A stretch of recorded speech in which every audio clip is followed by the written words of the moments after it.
Bonjour à toutes et à tous. Si vous m'écoutez et me voyez en ce moment, c'est que vous avez décidé de voir Emmett Till, un biopic réalisé par Shinonye Chukwu et produit par Keith Beauchamp. Et avant de vous laisser le voir, j'avais envie de vous dire quelques mots en introduction.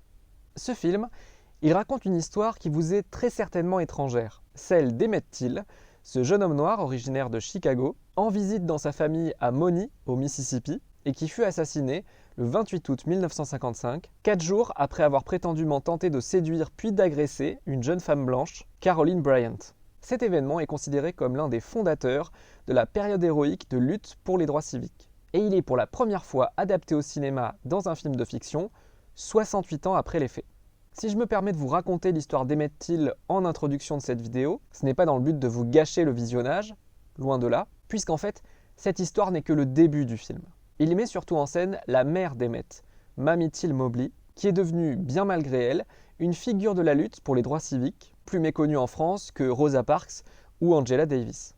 Au-delà du fait qu'il fasse connaître l'histoire d'Emmett Till au-delà des frontières américaines, sachez que ce film est l'aboutissement d'un travail de plus de 30 ans de la part du producteur Keith Beauchamp. Né en 1971, il avait appris l'histoire du lynchage d'Emmett Till dans les années 80 en tombant par hasard sur un magazine de ses parents. Et cette histoire l'a tellement captivé qu'il a passé sa vie à enquêter sur les zones d'ombre de l'affaire Emmett Till. Son travail l'a amené à réaliser un documentaire, The Untold Story of Emmett Louis Till. Pendant ses recherches, Keith Beauchamp s'est d'ailleurs rapproché de Mamie Till Mobley, avec qui il conversa pratiquement tous les jours pendant 8 ans, jusqu'à sa mort en 2003. Avant même la sortie de son film documentaire, Keith Beauchamp fut à l'origine de la réouverture de l'enquête judiciaire en 2004 par le département américain de la justice, action malheureusement éteinte en 2007 par un jury au Mississippi. Sachez que le dossier fut réouvert une nouvelle fois en 2017, notamment pour déterminer la responsabilité de Caroline Bryant dans le meurtre d'Emmett Till, mais fut de nouveau refermé en 2021. Le documentaire The Untold Story of Louis Emmett Till est sorti en 2005. Quelques années plus tard, Keith Beauchamp était bien décidé à en faire une fiction afin de toucher le plus de monde possible. C'est ce qu'il a réussi à faire aujourd'hui grâce au film que vous allez voir dans quelques minutes.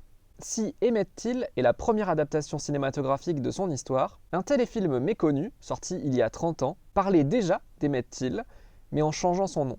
Il s'agit de Then and Now, le téléfilm de conclusion de la série I Fly Away. Cette série, qui avait duré 2 saisons, entre 1991 et 1993, racontait l'histoire de Forrest Bedford, un avocat, et ses enfants, Nathan, Francie et John Morgan. Pour pallier à l'absence de sa femme, placé dans une institution psychiatrique, et pour l'aider à élever ses enfants, Forrest Bedford avait engagé une bonne, Lily Harper. Ce qu'il faut que vous sachiez, la précision est importante, c'est que l'histoire se passait dans le sud des États-Unis entre la fin des années 50 et le début des années 60. À la fin de la série, dans le téléfilm Then and Now, l'action se passe 30 ans plus tard, en 1993. Lily Harper, désormais sexagénaire, raconte à son petit-fils les derniers jours qu'elle a passés en compagnie de la famille Bedford, le tout présenté sous la forme d'un long flashback. Et l'intrigue principale de ce long flashback, c'est l'enlèvement puis le meurtre d'un jeune homme noir, Eldon Sims, originaire de Détroit, dans le nord des États-Unis, qui était venu passer des vacances dans le sud et qui est accusé de s'être mal comporté avec une femme blanche. Une histoire qui fait donc irrémédiablement penser à celle d'Emmett Till. Si ce biopic sort aujourd'hui, ce n'est pas uniquement par la volonté d'un producteur acharné, mais c'est aussi et surtout parce que cette histoire rentre en résonance avec ce qui est toujours le quotidien d'hommes noirs aux États-Unis depuis les années 90, de Rodney King à George Floyd, en passant par Trayvon Martin ou Freddie Gray, mais aussi de l'autre côté de l'Atlantique, comme ce lynchage l'été dernier dans le sud de la France de 2 hommes noirs qui a été révélé ces derniers jours dans la presse nationale. Je vous laisse désormais découvrir Emmett Till, réalisé par Shinonye Chukwu et produit par Keith Beauchamp. Si cette vidéo vous a intéressé, n'hésitez pas à aller en voir d'autres sur la page YouTube du Cinéma Rex de Sarlat. Il ne me reste qu'à vous souhaiter une très bonne séance et je vous dis à bientôt au cinéma.